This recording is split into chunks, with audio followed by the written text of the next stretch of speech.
John Keys, sit down. Oh, yeah. Who turned it on? I did. I know, right? Yeah. Got just a couple minutes. Hang out, guys. The next gen panel is coming. Yeah, we got a couple minutes. No rush. In the meantime, feel free to throw stuff at everybody on stage. Just harass them.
Hey, everybody, in just a couple minutes, the next gen panel will be happening on the stage.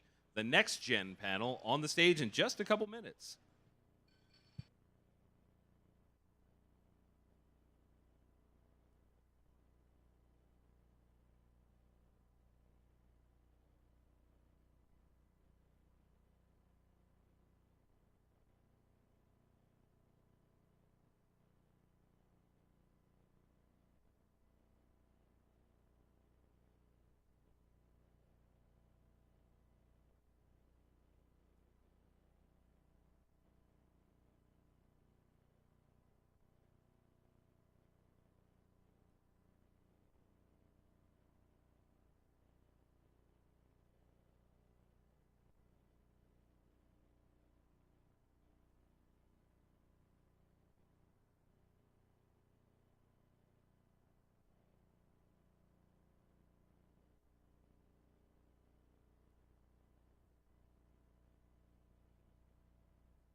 Hey everybody, how's everybody doing today?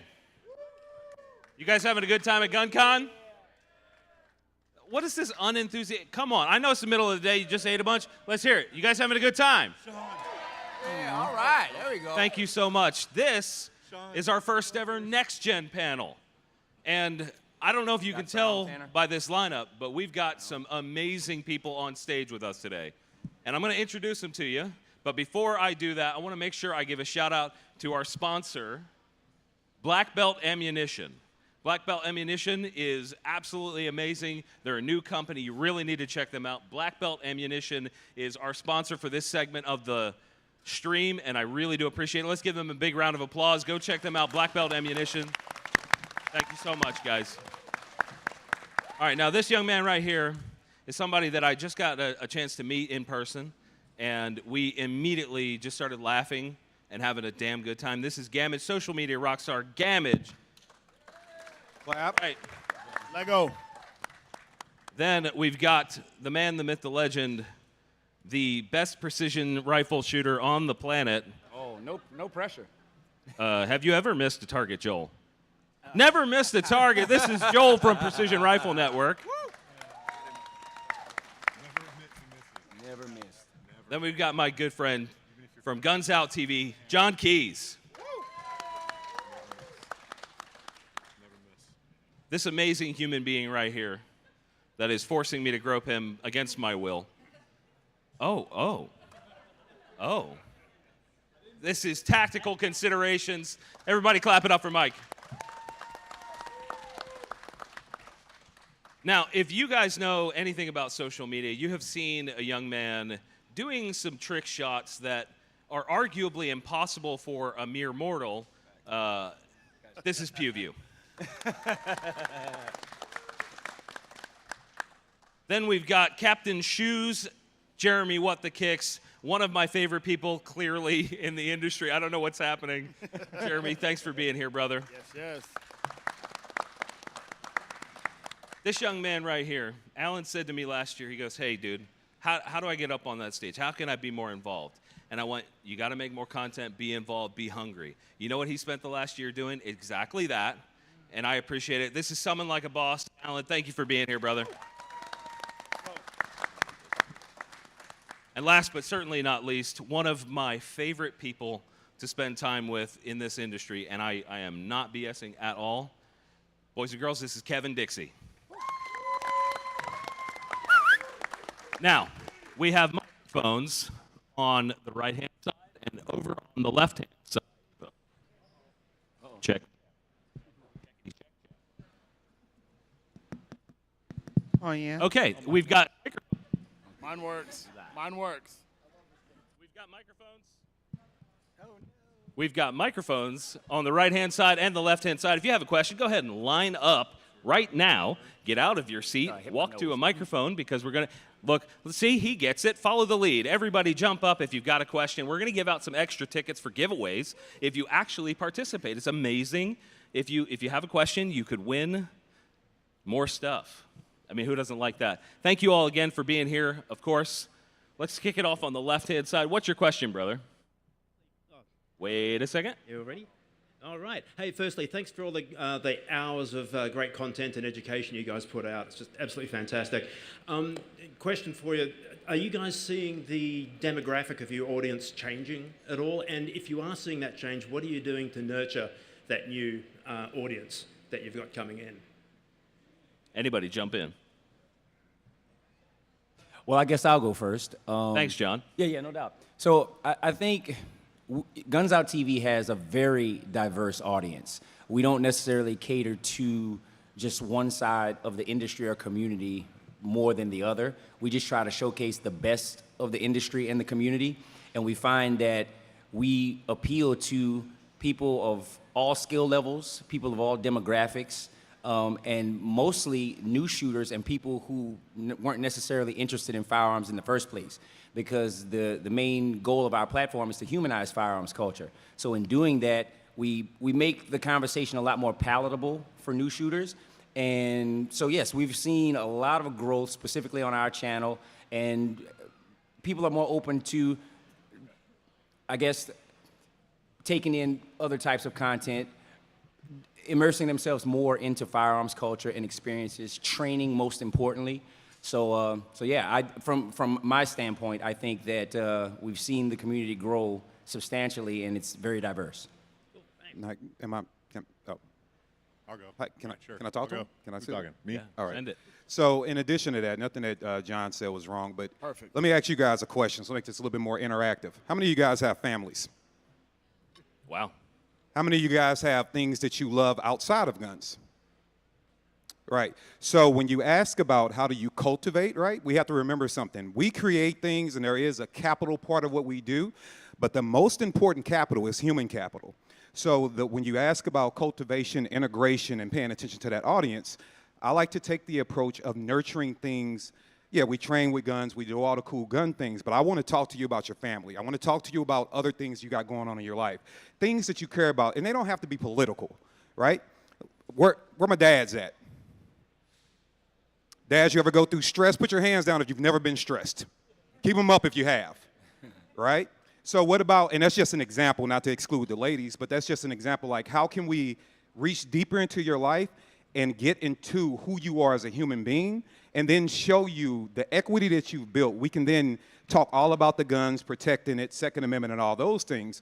But if we don't build you up and become involved in your life when there isn't a gun in your hand, then we're nothing more than shilling to a part of you that you like, but we're really not there for you when you necessarily don't need a gun. So I like to say, be involved in the everyday American's lifestyle. Talk to them at a level when they don't have a gun in their hand, and you will see that cultivation grow.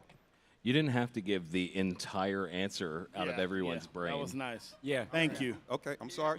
That was so good. Thank you. Thanks for that question. Be sure to Amen. come up and get some tickets right here in this bin. There's some extra tickets. Make sure he gets some. Amen. Thank you, guys. I really do appreciate it here. I will say that this group of people, the reason they're on the Next Gen panel is because I believe that they are part of the next generation of this industry and this community, and I think it's effing fantastic. All right, let's get a question on the right. All right, so this actually really well flows behind the last one. I had a personal experience maybe a month ago. I took my wife to the range when it was much busier than we're used to. And this question is for you guys because when I was looking at the promo images, a lot of you had your body armor on and things like that. Really kitted out, cool stuff that I want.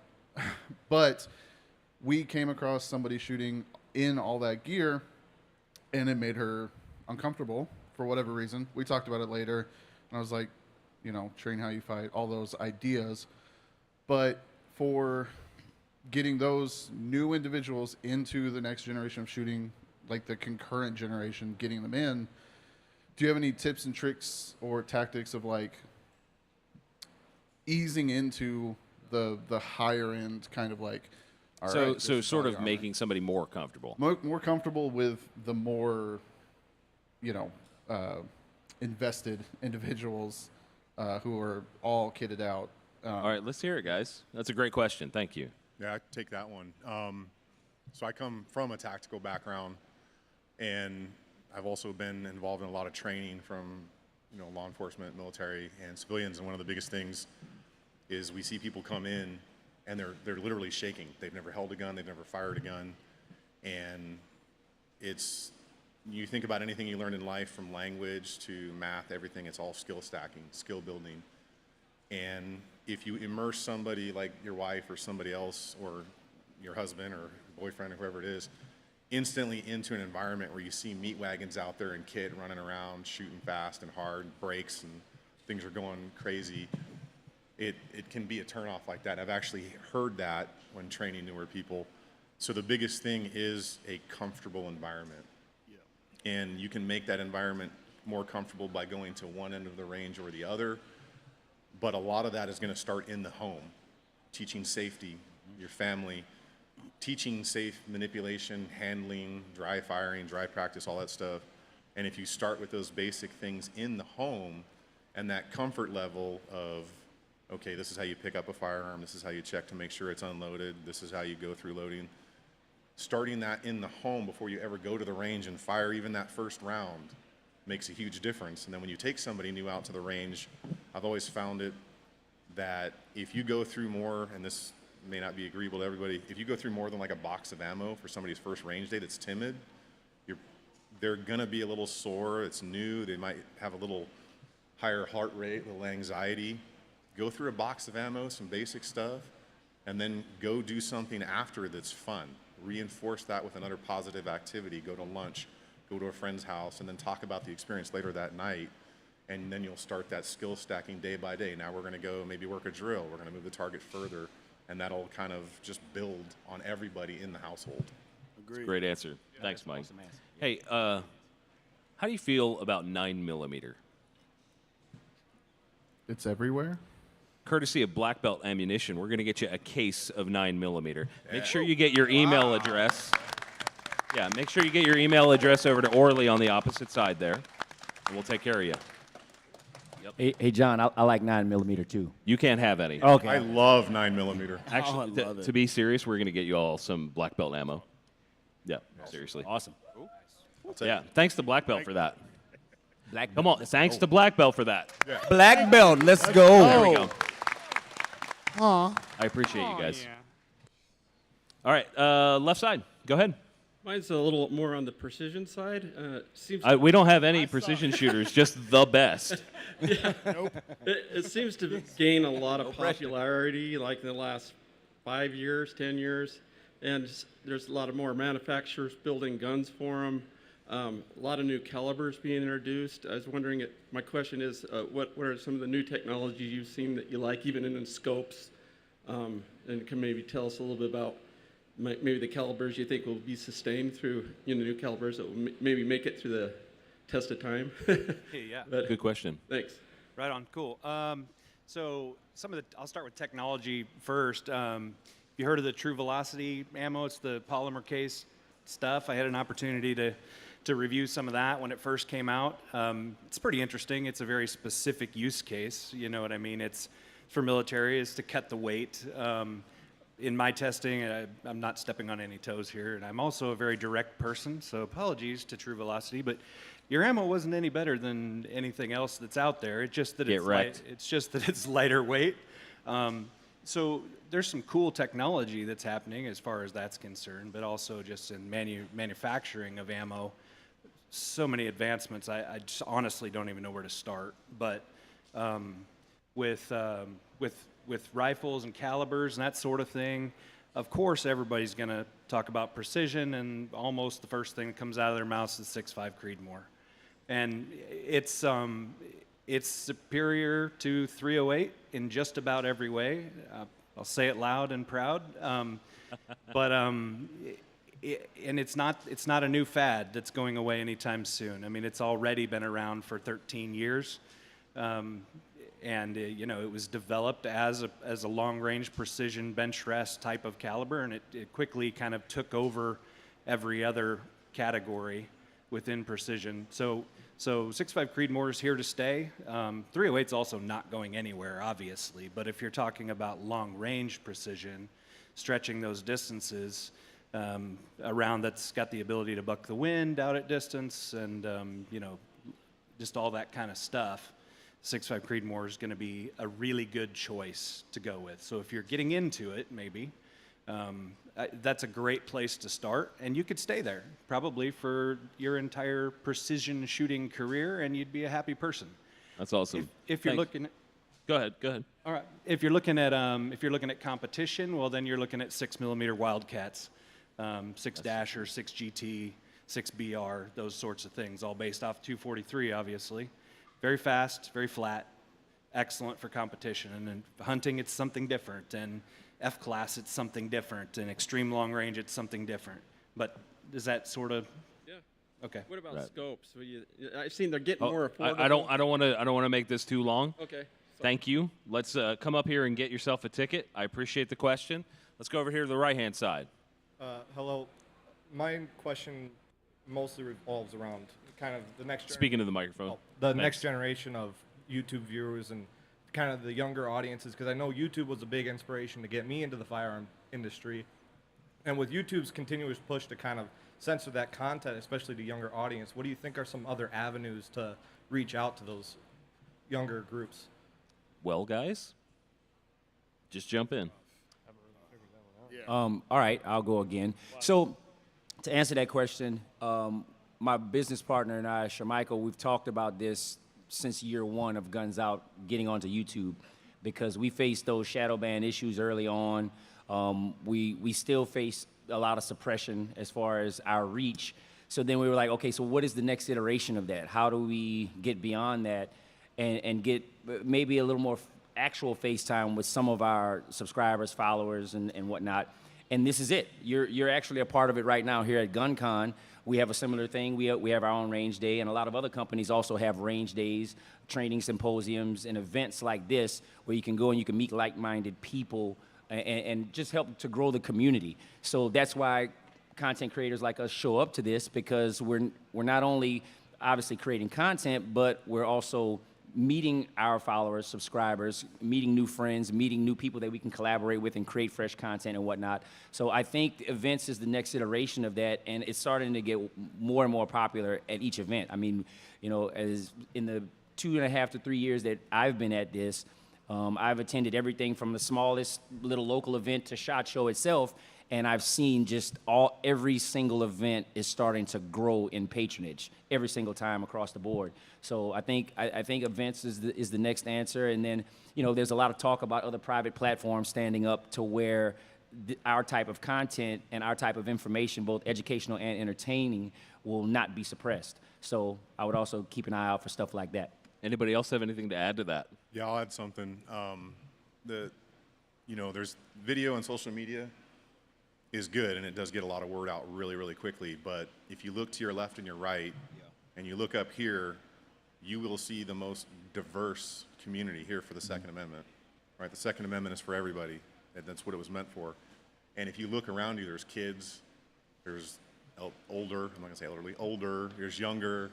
I mean, look at the group of people up here. You know, everybody's got their own style, their own thing. And up until recently, in a lot of states, there were high school shooting clubs. There was YMCA shooting things. And that personal touch is a lot of it, too. So when all of us are out or we're at events, we make it a point to contact people and that human touch. And I think in social media, sometimes we lose that a little bit because we're on camera. But remember that in your community, because it's not only up to us to help it, but you guys, your neighbors, your schools, like these things, that's where that personal touch comes from, because we can talk online all day, but you have that personal connection with your community. And if your community becomes involved, that helps everything. Every stigma goes away, because then they get to see it and feel it for themselves. So never forget that you guys are a huge, huge part of that. Absolutely. Not just social media. Thanks, Mike. I appreciate it. Hey, do you prefer 38 or 357? You just won yourself a case of 357 Magnum ammo from Black Belt Ammunition. Woo! Go give your email That address ain't to cheap. Orly. Man. Sitting over there. You got some tickets. And it's time to announce our next sponsor, and they happen to be right in the back of the room, AAC, Advanced Armament Corp. They make some amazing suppressors. They're one of the sponsors of the Next Gen panel, and we want to make sure that everybody goes back to their booth when this is over and checks out all their stuff. Shout out to AAC for supporting this. We really genuinely do appreciate that. This kind of stuff can't happen without brands like that. Free cans for everybody. Okay, hey Orly, do we have any online questions? We got a live audience watching right now, and we really do appreciate you guys tuning in from all over the place. It's amazing. Not just this, everybody out here, sure, you guys are fantastic for being here. Not everybody could, and some of them are watching live right now. Orly, go ahead. Oh, yeah. We got a couple good questions. I'm going to combine two into one. Jay Weth, Gamage, your boy, asking, how do you handle the trolls and negativity with your content? And then leading into that from Legally Armed Americans, what's the best advice to the next-gen creators, the next-gen creators that are out there? Ooh. They know there's people out there waiting to break 1 million. It's just someday, soon. Just Okay. What do you got advice for them? Thanks, Orly. Oh, well, how do you handle negative trolls on your content? I believe it was at JWeb X. One of the things with squad drills, who we represent out of Tampa, Florida, or the Florida area. Florida, hello. One of the things that we focus on heavily is to never compare, never complain, and never compete. Our whole focus is about building individuals up from where they are right then. So handling negative trolls, one, it helps engagement. Like you're making impressions, you're causing ticks on the timer to move. But at the same time, how you respond to that individual just shows and displays the character that you have, regardless of someone writing a negative comment or having something negative to say about what it is that you do. How you respond to that individual says more about who you are as an individual than what it is that they brought to the table. So how do you handle it? You just be a person with good integrity and good character, man. And Absolutely. Whatever happens after that, you do good, do what's right, do it because it's right, then do it right. Gamage, I think a lot of times they're expecting you to snap back, and True. they want that, and obviously you want that interaction, but if you kill them with kindness, that's the best way to do it, is just to let them know you're still human. They expect you to not be human. They expect you to be an entity instead of a person, and we're all up here creating content just to spread it to the culture, new people. So I think that's a big deal. Yeah. And I think one of the toughest things is some people could just be having a bad day and they just need to let it out, and you might be the way they're letting it out. I've had some really weird interactions where people are just laying into me for whatever reason, my hair, my beard, I'm fat, whatever. Sexy. Yeah. They get mad at me for all kinds of dumb reasons, and you just go, hey, dude, are you okay? And oftentimes it's, oh, sorry, I was having a real bad day. Being a decent person goes a long way. Yeah, Bottom absolutely. Line. All right, let's go back to our in-person. Thank you for that, by the way. I appreciate you guys. I think we did over here. My man on the left, what's your name? Hey, gentlemen, my name is Miles. My question is about, as content creators, we see long form and YouTube haven't been dominant for a while. So do you see the short form content, like your TikToks and whatnot, as more of a challenge or an opportunity with this next gen crowd to grow your audience and to get the message out? Both. I mean, you have to be creative. That's what it comes down to. Talking to the mic. Both. You just have to be creative. I mean, you have to do what you can to make yourself stand out and do what you can to pretty much stand out from the crowd versus kind of go along with it and just have your own style. Yeah. It's great. Anybody else? I think Jeremy, so the first time I met him, one of the first things I said to him is, you have some of the most effective content I've ever seen. Ooh, that's an interesting way to phrase The way that. he plans it, approaches, displays, will do a manipulation, the safety, the clarity, that makes a difference, the quality of the content. But that shorter form content, it may be bad for long form content creators that's a huge thing now. But if you look at everything as a positive like that, because the community, I look at it as a whole. His community only builds long form community because people get thirsty for that. They want to see his long form content now when it comes. Yeah. It's like So a it's gateway an drug. opportunity. Yeah, I also think that the short form content feeds, the long form content across the board. So like, for example, I made a remark to PewView, I think it was last week, that if you look at any of his reels, when he does a 60-second PewView review on a pistol, a rifle, or whatever, he gets right into the action of it. People want to see the gun being shot. People want to see the gun doing cool things and the shooter doing cool things with the gun. And then after they are interested in now that firearm or that piece of gear, then they go and seek out the more detailed long-form content. So I think that it definitely, people's attention spans are short. So that short-form content really, really feeds that. Kevin, what are you doing for long form or short form? What are you doing for that? Well, OnlyFans? I mean, hey, let me tell You had that Pay the queued bills. up. Drains my bank account. His only subscriber is right there. Thank you, Sean. Thank you. For me, when He was so enthusiastic, too. What I've noticed is this. Yes, short form, when you look at, TikTok and what it kind of created with YouTube Shorts and Instagram Reels and kind of really fostered all that. Yes, when you look at the person that's receiving information in, they want it quick, they want it short. And sometimes you have to tell people what you want isn't going to happen. So if you really want, people want to seek more information. So sure, we'll throw up a 60-second reel, 45-second reel. And they're like, oh, you need to cover this. Oh, you need to give me 5 minutes. because I can't give it to you in 45 seconds, right? So I think it definitely plays a part, and it's also a great opportunity to say, yes, I want to pull you in more to educate you on whatever the subject may be, right? I want to pull you in more. You're going to have to meet me middle way. I'll give you the entertainment. You give me your time. We'll be fine. So use it, but utilize it to grow and captivate that audience. Yeah, I agree, Absolutely. 100%. Absolutely. You get both sides. If you're a short person or a real person, you get the, man, I wish you went more into depth. That's what the long format people are for. And then you get the people that are commenting on the long format people like, man, just get to the meat and bones. Well, that's what it's for. I mean, do you have time to watch? Do you want to sit down and, listen to this? Just like podcasts. Do you want a long podcast or a short podcast? It's up to you. But, I mean, there's something for everybody. All right, great question. Come up here and get some tickets. Make sure you get an opportunity to get some more free stuff. We're never mad about free stuff. Hey, I just want to say, this is really cool, and I'm looking out here just enjoying what I'm seeing. You guys are amazing, and I really do appreciate you. Oh. And free stuff is getting thrown on the stage. This is amazing. I got an OnlyFans patch, basically. So you got is that a new subscriber? I mean, I got 2 now. He's on to 2.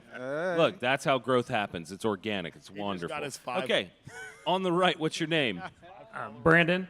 Brandon, thanks for coming, man. Thank you. So, in your guys' opinion, what do you feel is your favorite or most promising upcoming trend in the industry? Okay, think about it for a second. Think about it for a second, and then everybody, one-word answer. One-word answer. We're just going to go all the way down the line. One word. Trend in the industry. Integration. Alan? Engagement. Consistency. Come on now. What was it? Consistency. Got That's it. a big deal. Keep going. I'm about deaf. I have no idea what you just asked. He's up here, checked out, sunglasses. What was the question? One more time for him. What is your favorite or most promising upcoming trend in the industry? Go ahead, Nick. Shorts. Like YouTube shorts? Pants. Shorts right here. No. Is James Reeves still here? Content. For me, it's diversity. Yeah, you took mine. So, Sorry. I'll take it but I would say next to that would be customization. I think everybody's getting into custom. Okay. I'm going to go with rimfire. I wasn't sure if you were asking about YouTube industry or if you were talking about gun industry. Rimfire for me. And I will close it with chapstick and Absolutely. community. Yeah. I love that. I love that. Thank you, guys. Come up and get some tickets. Man, it's hard. On the left, my new best friend. Hello, Sharnetta, a.k.a. Gut Punch Barbie. Say that loud so everybody can hear. Hi, Sharnetta, a.k.a. Gut Punch Barbie. Gut Punch Barbie. Gut Punch. What a name. So Go ahead. as we see more women coming into the shooting sports and to learn how to protect themselves, we're also seeing more women influencers. So I'd love to hear from each of you, what women are you following on Instagram or TikTok or YouTube? Go ahead. Oh, man, I got Shout-outs this. galore. Run gun. Oh. Stand up. I run gun. Stand Run Gun up. Heather. Right here. in the We're going to front. do it. We're going to promote them. I follow her. Jay Struck. We also have, and Jay's favorite, Julie Gollop. It's another one of my favorites. Corinne Mosier, and some of you might not know who she is. She had an unfortunate incident happen in her family some years ago. But Corinne Mosier is absolutely great. Lena Mikulik is absolutely phenomenal. There's another young lady who, I don't want to confuse her title, but she's awesome as well, but I'll say it wrong. Tactical Tangerine Defense is also a favorite one. Boomstick Babe is one of my favorites. Stand up.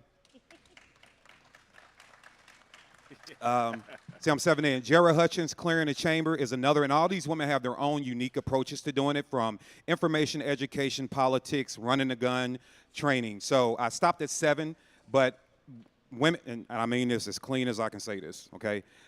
Women to me represent a certain level that if you understand, if your thing is to grow and truly integrate and diversify. Oh, Rachel B. Duh. Stand up, Rachel. Absolutely. Rachel. Yeah, Rachel B. I was hoping you was going to leave Yeah, but one she for was us like- to I was say, looking at her the KD. whole time, I and mean, I'm like, KD, hey, I who's think talking you to wanted me? to I hear was- from all of us. I don't know. Wait, but you don't know as many women as I do. Now look. You know what? I don't know so- who's watching right now, so I'm not going to confirm or deny. So, okay, I'll shut up. But what I'll say is I got excited with that question because I think it's very valid. And I will say this. Being a black man in this industry, when I came in publicly years ago, I knew how it felt to have to prove to people that your voice mattered and your information mattered. It just is what it is. So I can appreciate the women and I can appreciate the struggle and the strides they have to go through. But to see you guys constantly get out there, constantly create, and you can do it. I'm not saying you can't wear a bikini, but you choose not to most of the time, which I can appreciate so we can focus on the information. I just want to say to all the women creators, whether I named you or not, thank you. So that's what I want. Thanks, Kevin. That was a great answer, KD. Yeah. That was, I mean, really, you spoke for the panel for sure. We got some extra tickets for you. Come on up. Yep. Sean All right. Heron, also one of my favorite Sean female Heron, influencers one of my all favorite time. women in the industry. Women? Thank you so much. Yeah, you got. My man on the right. Oh yeah, come on. So what if a kid has a gun and he's over 10? In what way? What's your question on top of that? Like, what do you do with it? Yeah, like what does he do? Like, what do you do? So, as far as like when you're at the range with like a guardian or your dad, or like what do you do with it when? If you see friends with one? Tell them to call the cops. Okay, so I would say this. So let's go two places. If you're on the range, right? So if you're somewhere, a range style or somewhere where people are shooting guns and the situation is built for you to do that in a safe Enclosed manner, environment. always make sure that you're with an adult. Let's start there. Okay, an adult or a guardian. So at 10, yes, we're grateful, and I think I can speak for all the adults in this room. We want you operating and shooting guns, but we always want you doing it with a responsible adult. Okay? Now, outside of that, let's take this home, right? Or maybe a cousin's house or maybe a friend's house. You have to make sure that if that same type of guardian is not available, if there is not a mom or a dad around that is supervising the handling of the firearm. So if you see another kid with a gun or an irresponsible person, your responsibility first is to leave that environment. Second, call whoever your parent is or your guardian is or the closest one. Inform them of what's going on in that environment, and you stay put until they go fix that. But under no conditions should you ever, outside of the guide of a parent or a guardian, be in contact with a firearm until you're a little bit older than what you are now. Good Did that answer your question? Yes. Okay. Thanks, buddy. Come on up and get some tickets. Give him a big round of applause. Good question. Give me a fist bump. Thanks so much, man. We really appreciate it. All right, over on the left, what's your name, man? My name's Dave. Dave, Shirt's thanks fire. for coming, That Dave. shirt is absolutely fire. Thank you, Yeah. sir. Eagle. Does that shirt come with a battery pack? No, I wish. It is so bright. It's nice and I can cool hear for it us fat humming guys. from here. Go ahead. Oddly enough, my question follows the young gentleman that was just up here. All right. I was introduced to firearms at the age of 5 or 6. My father was in the Marines. I harvested my first deer at the age of 8. What would be a good age range that you guys would think to start introducing children, to the firearm world? You know, obviously smaller calibers, 22s, BB guns. I was thinking like a year and a half. Yeah. Yeah, giving I infants got that one, too. firearms after. No, I'm kidding. I'm entirely kidding. Don't listen to me. I can- Go ahead, I can guys. take So I have 2 children, one 16 and 10. So my daughter, I waited till a little later. I don't think she was ready yet. She wasn't comfortable around them when we were out at the range or we were going to the range. She wasn't ready to be involved. My son, about 8, but I think that differs for everybody. It depends on the environment. I'm from the city, so I don't have a lot of land, so where I think that all matters depending on the family and how many people are around them handling the firearms. But that may be different for everybody. But I would think that's a judgment call. I don't think there's too early if you think they're ready. For me, I've got 4 kids ranging from 20 down to 12 now. And when mine were younger, I was in law enforcement. And so they'd see me in uniform all the time from very little. Hey, Dad, is that your gun? Yes, it is. Can I see it? Absolutely. Take it out, point it in safe direction, clear it, show them the gun, let them handle the gun. No, we don't put our finger there. No, we point it over here in a safe direction. Teach them from very, very young. Because one thing I know is that all kids are super curious, and if you tell them don't smash the big red button, what's the first thing they're going to do? Smash the They're big going to red smash button. the big red button. So I wanted to take the mystery out of it, honestly, for my children. And then when they were just a little older and able to get on the range and shoot with me, then of course all the more formal training starts. But I wanted to make it as common as the forks and knives in the drawer, man. Makes sense. I can comment on that as well. So I have 2 younger children. My daughter just turned 11, and my son is 9. But I started my daughter out when she was 6. And I think before we get into like actual live firing, there's so many components at home that you can dry fire with, cert guns, laser cartridges, all of these things that I had my daughter in the room with me working on these things. So I have her lining up the sights, teaching her mag release, all of these things on a firearm, and told her your set age is 9 when you're able to go to the range. At 9, we went to the range, and phenomenal shooter because she's already been introduced to dry firing and all of these things. So I would say introduce, if you have younger children in the home, as Mr. Joel said, take the mystery out and just make sure that they're involved with you because, again, it goes back to the character. Involve your children or younger kids in the house with you doing what it is that you do. So now it's not something that's foreign or it is dangerous, and we make sure that they know that, but make sure that they're just involved with you. They see the joy that could come from it as well as knowing the dangerous side of it. So there are a lot of other components other than live firing. You know what's really interesting is all of those responses involved education and not fear. Yeah.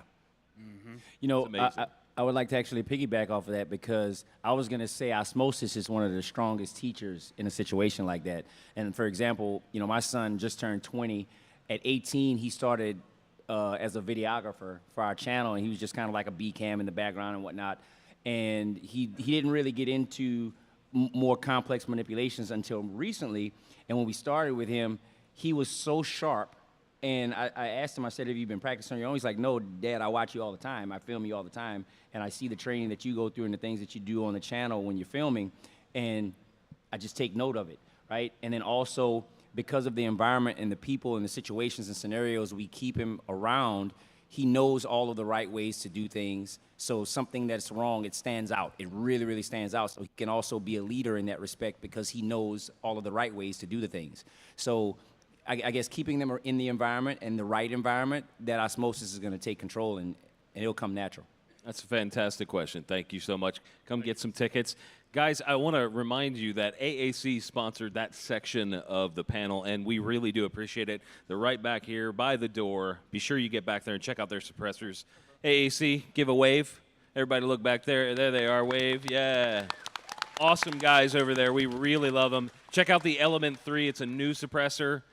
You're going to love it. Now, the next section is sponsored by a company called MGS. Stands for Modern Gun School. Yeah. And these guys are educating not just firearms enthusiasts, but people that want to work in the gun industry. And you definitely need to check them out, mgs.edu. Zeke is around here somewhere. It's a very tall fella, looks a little bit like Jesus. It's kind of weird. Check him out, find him, track him down, and ask him about MGS. Let's get another online question. Orly? As he's shoving food in his face. Hey, Orly, you guys having fun? Oh, yeah. So we got 2 questions here. All right. Combine Send them it. again. Justin Pravanche asks, what's everyone's new gun that you just can't stop training with? On that angle, the Archangel is asking, what innovation is needed to get gun owners excited again? One more time. What's the new gun that everyone just can't stop training with, and what innovation is needed to get the gun owners excited again? Let's do those one at a time. I think let's do the single word thing again for the gun that you love training with right now. We'll start at the opposite end. Gamage, go ahead, set it off. Brownells released Prodigy, ported by Impact. Okay. Next. I'm going to go with the Seekins DMR in 6 ARC. Okay, that's cool. I'm using my Staccato P Ultra, which is the Staccato P Limited, but ported by Monsoon Tactical, so it's now the P Ultra. Aluminum frame, very light, shoots fast, ultra accurate. Cool. Apparently, I'm the tactical Tupperware guy, so the new one for me is Walther PDP Pro SD, the most complete duty pistol on the market right now in my eyes. I've also been playing around with the Staccato P, decked out by Vulcan Machine Works. Yeah. I'm a hipster, so it's a CZ-P01 ported by Impact. It's nice. It's nice. I'm gonna have to go with my Langdon Tactical 92 Berettas. They're fun. Beretta 92. They're fun. What was the company that did that? Langdon Tactical. Layman Tactical. That's rad. Mine is going to be recently the Staccato XC. So the one is better than the P that John's got. It's actually not, sir. That's It's actually not, sir. Wow. And it's all about the context. Okay, I'm just saying. Context. Okay. I guess I'll throw one in there. I won't shut up about the Wilson Combat EDC X9 3.25 inch. Ask Sean. I won't shut up about it. I love it. And they're here. So yay, go check it out. Holla. All right, what was the other question, Orly? He's eating. What innovation is needed to get the gun community and owners excited again? What innovation is needed to get people excited again? Machine guns. I mean, that's a real answer. Like, we talked about that on the last panel with GOA. You know, what's the next thing is dismantling the nonsense holding us back. You know, the ATF overstepping their bounds. Like, that's the thing. Like, they're stifling innovation. Yeah. Yeah. You know, think about this. We talked about this. So a question came up about being like a product for handicapped folks and where would that innovation come from, right? And the ATF has made people afraid to innovate because you could have a product that's out for 10 years and then they take everything away from you and try and crush right now, at least one of the most popular things in the gun industry. So that's stifling it. Anybody else want to add to that? Yeah, John, on that, though, I think we get like a little bit greedy in the gun community, like we always want more. But if you think about just the past 10 years, look at the micro compacts, look at all the different custom guns that are factory now, look at the 2011s, look at the capacity, the sizes. We have it so good right now with the amount of options we have. And I think because we get a lot of those, it's just like, what's next? What's more? What's next? What's next? And I mean, if you think about the offerings 20 years ago as compared to just the amount of AR accessories and Glock accessories now, we're like kids. We just want more, but it's so good right now. I think we don't stop enough and think like how good we have it. And like John said, now we need to start taking back some of the things, some of the ground that's been given. So it's good. Absolutely. But, yeah. The growth in the suppressor industry has been crazy. Dude. Like Hux Works and just the way it's changing the game. So there's so much to be excited about, but like Mike said, we're greedy. We're children with toys. Yeah. We're just humans, and we want more cool stuff. Absolutely. I mean, really, what are we going to make videos about when the cool stuff goes away? Feet. Okay, that went a phase totally plasma different rifle and a 40-watt range. All right, let's take an in-person question. On the right here, speaking to the microphone, you can adjust that as needed. There we go. What's your name? Roman. Okay, what's your question? My question to you lot is, what do you think the next big thing is going to be? Maybe not gunpowder, but like maybe a battery-operated rifle, like a railgun or something, maybe laser. So what's the next big innovation for us? Okay, go ahead. I mean, guys. I like the solar-powered optics. I mean, the SCSs from Holosun, no batteries. Like, I think that was a huge step in the right direction. I'm sure that there's other stuff, but I mean, for me, that was a game changer. Kinetic-wise, railguns, magnetic rails. Yep. There is one out there that exists that's not very powerful, but that technology is going to at some point come, and it's going to be pretty interesting. It sounds very futuristic now, but you know, so did a lot of things we have now 40, 50 years ago. I was going to say magazine-fed shotguns, but we're already there. We already got those, yeah. We have those, yeah. They're right back there, in fact. Yeah. Anybody else? Innovations? Well, I don't know if it fits like brand new innovations or anything like that, but I mean, it's kind of like fashion, you know, like the 70s came back, the 80s came back. I think guns, you know, we're starting to see things like lever actions. People are taking lever actions back, and then they're starting to put all kinds of rails, and lasers, and lights and things like that on them. I don't know, it just seems like kind of a cyclical thing. You start getting, I don't know, maybe a little tired of everything being exactly the same. There's so many black guns, there's so many polymer guns, there's so many whatever. Well, take a step back, look at the old ways. What can we do different with the old ways? Make it cooler. You know? I think we need to see a resurgence of the blunderbuss so I can shove razor blades down the barrel. What? Everybody's like, what in the world is wrong with you? I would like to just add to that. All the technology is good, and I think that there's one other part of the community we're overlooking when you talk about innovation, and that's in training. So Okay. all the toys are great. They're awesome, right? But one of my favorite things that's in the last 5 years has been LVPOs. I just love LVPOs. I think they are to rifles what red dots are to pistols. However, we got closets and safes full of stuff that is innovative, and we have negative 0.5% in actual usage in those things. So I think when you look in the training community, even on-range training, it's a lot of different people with a lot of different approaches that take what they do very serious. And so I would like for us all to pay attention to the different trainings that are out there so we can actually be efficient with the innovations, because the community is growing with the products. Squad drills. Squad drills. Come up here and get some tickets, brother. Go ahead. I love your shirt. Is that Bill Murray? Yes, it is. It is. It is. Thank you. Oh, we appreciate you. On the left, what's your name, man? Brandon. Brandon, thanks for being here. Yep, you bet. Little personal. Just curious, mainly on PewView there. Oh, God. What's your gun budget or not gun budget, but your ammo budget? $40 billion. $1 You go through some million. ammo, buddy. Fortunately, I am able to get sponsors for ammo, or I would probably be living in a cardboard box right now. Right. Anybody else? How many? Go ahead. About how many rounds do you shoot a month? About 5,000 a month. Holy. Yeah. Really? Damn. Okay. Are you curious about what your budget should be? No, not mine, but I'm just curious what you're. All right, because I'm going to tell you, we're all to a degree a bunch of spoiled children.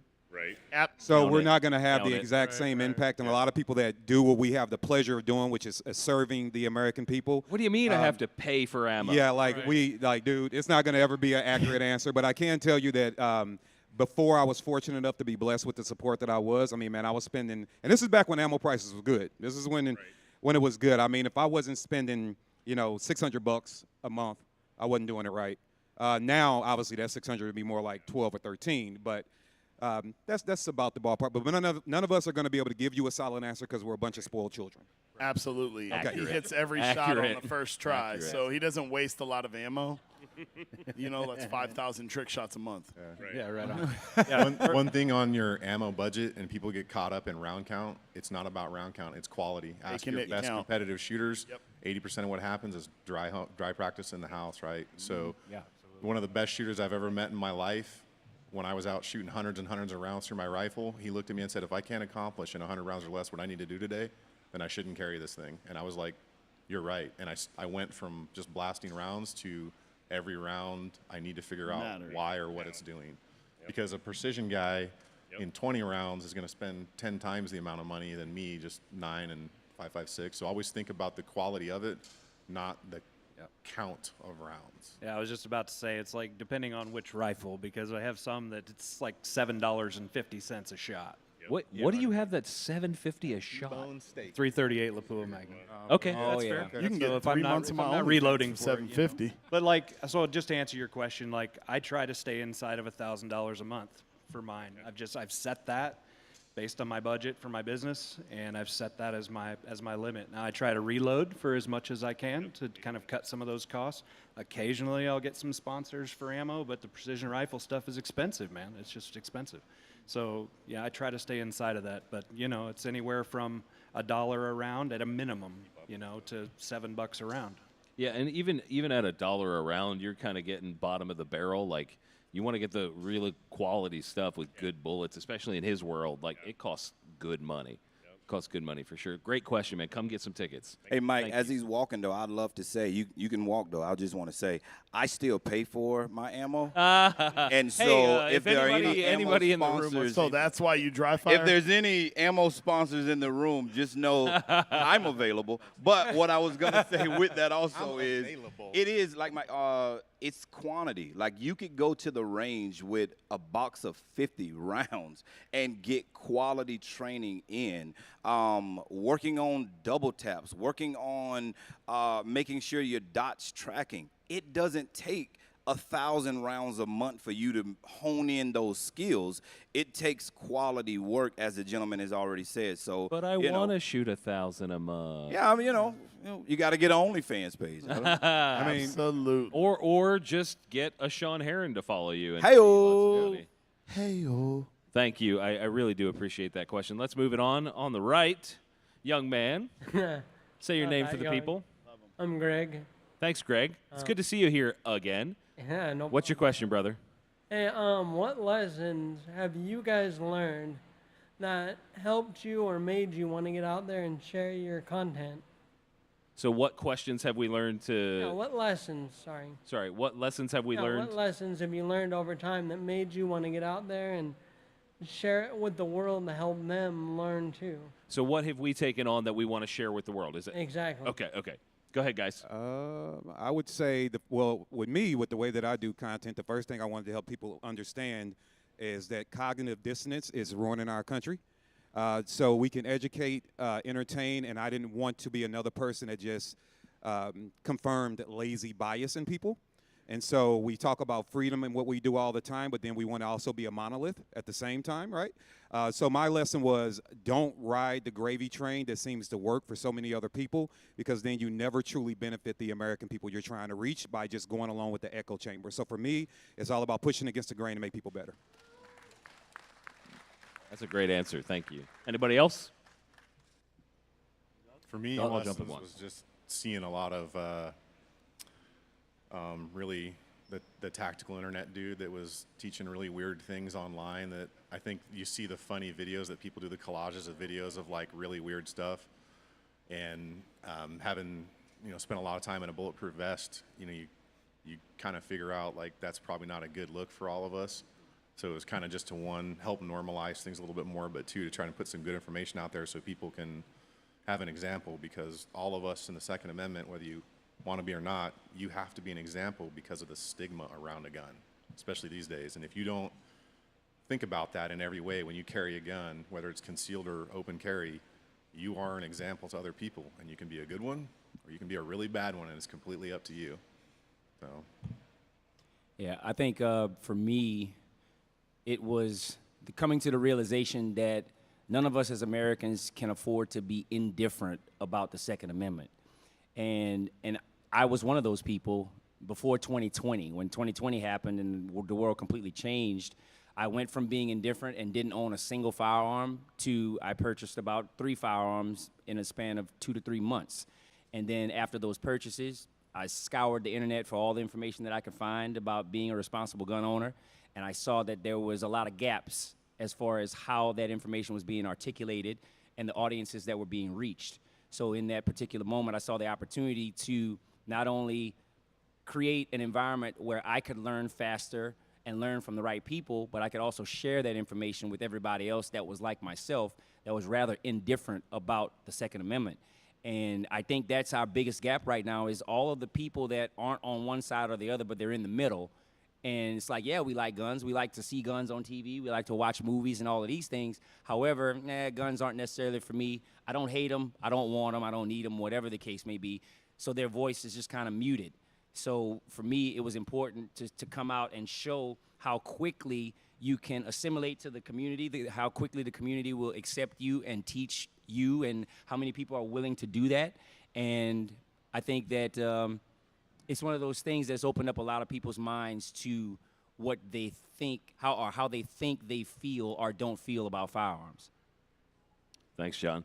Hey, you know what a lot of that's about is about education, and our sponsor, MGS, Modern Gun School, just provided us the support in making this work. And I really do appreciate that. And I want you guys to go find Zeke. Zeke is a very tall individual, MGS, Modern Gun School. Go check it out. That is the next generation of gunsmithing and more. Check them out. And we're going to transition. The last couple minutes is going to be sponsored by Black Belt Ammo again. Yeah, yeah. And we've got, yeah, clap it up because we've got 2 more cases of ammo. Great question. Come get some tickets. On the left, Team Same Guy. Yeah. All right. Before I ask my question, I was up there, front row, living my best life, hydrated, in my own lane, and then WhatTheKicks picked on me. So that's why I'm up here. WhatTheKicks, you're such a jerk. That's why I'm up here. Anyway, we are consumers of all you guys' content. I watch every single person up there. I appreciate you guys very much. And I know that we always ask, like, what we can do for you, what you guys can do for us, and what can you provide us. But, like, I want to hear from every single one of you just a very short answer on what is the thing that we, as the consumers of your content, the one thing that we can do to help you the most? Interaction. Interaction. Like, absolutely. 100%. Share with your friends. Don't assume that they're watching the same thing that you're watching, or that they see what you're seeing. Yeah. Share it. Anybody else? I agree. Talk. He requested simple. I would say everybody's right. Interaction. I mean, it starts there because then we can foster what we need from there if we can get everybody involved. Yeah. I think what I personally would like, I've been doing this a while, and I just want people to care. The interaction comes with caring, and if you don't care, move on. If you don't like what I put out with some of these guys, don't get involved. But I think building these relationships goes both ways. Support these creators and engage and share the love that you have with firearms with them, and it becomes a two-way street, and it's an amazing thing. Go ahead, guys. And I would also say this for a lot of, like, who wants to see the Second Amendment grow? Right? I think we all agree on that. One thing when we use the term diversity, which I've heard on the panel a couple of times today, remember that diversity also includes the way that we approach people, right? Different things that we all are doing to reach different people. So when you are seeing opportunities to do something that is outside of the norm, do that. Who in here owns more than one gun? Nice try. And then all these people also say, which you should, that you want to protect the Second Amendment. So what if I told you that you could donate what it costs you to buy one gun in the next year, and it might protect your Second Amendment rights for the next 50 years to come? Right? Would you donate that money instead of buying that gun and protect your rights for another 50 years? Well, with that, I'm going to say, as a guy that does a lot of community work, it's great. I do want you to interact. I absolutely do. But I am like a lethal weapon to anti-gunners. I'm like a secret weapon with no gas because I don't get the support. I get the clicks, the likes, the engagements. But when I say, hey, let's put some fuel in a tank where I can continue to go change these minds and get these people right, you guys get real silent. And I don't mean you personally, I mean in general. I put up a cool gun with whatever rifle, then all of a sudden it blows up. But that's not how we're going to win. So if you want to ask me what we truly do, what I truly want is I want your spirit, the American spirit you talk about, to be backed up with your support and much more than a share. Give me your blood, your sweat, and your tears if you want to protect your kids' rights. Because right now we're doing a whole lot of, this is cool, I like this guy. It's great what he's doing over there, but when I say, hey, put your money where your mouth is, where we can kick these people in the teeth and put them in their place, where we can protect generations to come, you get silent. Wake up. Because I can't do it alone. Amen. Yeah. There you go. There you go. No, bro, go ahead. Thanks. Sit down, Sean. Give me my ticket, he says. We should take tickets back from you, Sean. Who listens to We Like Shooting? All right, there we go. Steak. Thank you. Thank you, Sean. Wow. All right. It hurt. It hurt. What's your name, man? Gabe is my name. Gabe is here. Thank you for coming. What's your question? This was a question asked last year. I thought the responses were really interesting. So I was curious, what's a gun that you really wanted to hate, but you couldn't? Okay. This could get very complicated very fast. One gun. Do not go elaborate. Just answer the question. Basic. Go ahead, Gamage. Canic. They're here, by the way. Canic is here. I love you, Canic. I wanted to hate you, but I love you now. Kisses. I know. Well, I've been a Glock guy forever. So the Sorry to hear the, that. The SIG P365 was a gun that I just didn't even want to give a chance, but I love it, and now I carry it religiously. Nice. Yeah, I have to say the same as Gamage Canic. I was in disbelief at the price point, and then we did a review, completely changed my mind. All right. For me, it's not a specific one. It's a series AKs. Oh, yeah. I just wanted to hate them, but you just can't. They just run. I'm going to second that. That is a very good point. Yeah, very AKs good point, for yeah. sure. I wanted to hate the Prodigy because I wanted to stay the 2011 lane to stay so expensive, and I love it. You bougie ass. I wanted to hate it. Ooh, thank you. I'm going to say CZs. When I first got into it, I was pretty much going for the Glocks and everything else, but once CZ came into effect, I'm like, let's go. Thanks for the assist on that one. I wanted to hate the SIG 365 until I shot enough of them. Now I carry it every day. You know, I didn't want to hate it, but I had a chip on my shoulder for the Taurus pistols, the polymer stuff. I crapped on them all the time. And then I shot a whole bunch of them across a series of years and months, and I went, holy, they all run really well. The G3 series is fan-effing-tastic, and I legitimately really enjoy those guns. I thought they were going to be junk. I had heard a lot of trash about them, but I gave them a chance, and they were really, really good. Hey, do you like 380 or 38 Special better? 380. You want a case of 380? Black Belt Ammo is going to give you a case of 380. Go get your email address to Orly on the other side there. Get some tickets. What's that, 380? 380 ammo is not cheap. All right. One more question. Here we go. What's your name, man? I'm Garth. I'm from the AR-15 podcast. I'm sorry to hear that. Go ahead. I hang out with Nick all the time. It's fun. His shirt says AR-15 podcast all over it. Well, I'm a small guy, so I just want everyone to see me. Okay. Yeah. All right. All right, guys. Two-part question. No, one part. It's real short, man. What, Garth? One part. All right. Promise me. All right, fine. Look at me. One part. Okay. What is your go-to home defense weapon? Do you want to do the line or you want to answer? Let's just do one word again, real fast. I'll start it off. HKVP9. It's on my hip. Whatever EDC I'm carrying. Pistol by the bedside. CZP01. Glock 19. PDP compact. Staccato XC. Oh, this. Wow. Hey, listen. I don't know. We might have to pick that up. It's a point and shoot. Come on, money bags. I'm just saying. I'm a short suppressed AR 300 blackout with nods and IR laser. Holy smokes. Go. Holy crap. We own the night, baby. We own the night. Oh man. I bet you got a kill switch in your house, don't you? No comment. He has a Claymore Roomba. It's really awesome. I feel like I should say next question. MMP 2.5 or 2.0. Damn, you I thought he was going to say a patent tank. Futuristic. That's amazing. Where did our question? Where'd Garth go? Hey, do you like 38 Special? Would you like a case of 38 Special? Black Belt Ammunition is going to give you a case of 38. Make sure you get your email address to Orly. And unfortunately, guys, I know we got a couple more people. We got to kill it, guys. The Next Gen panel is now over. Thank you all for being up here. I really do appreciate it. Let's give a big round of applause for our sponsors, Black Belt, MGS, and AAC. Absolutely amazing. We'll see you guys at the LMT booth at 3:15 for an AR-15 seminar. Thanks, everybody.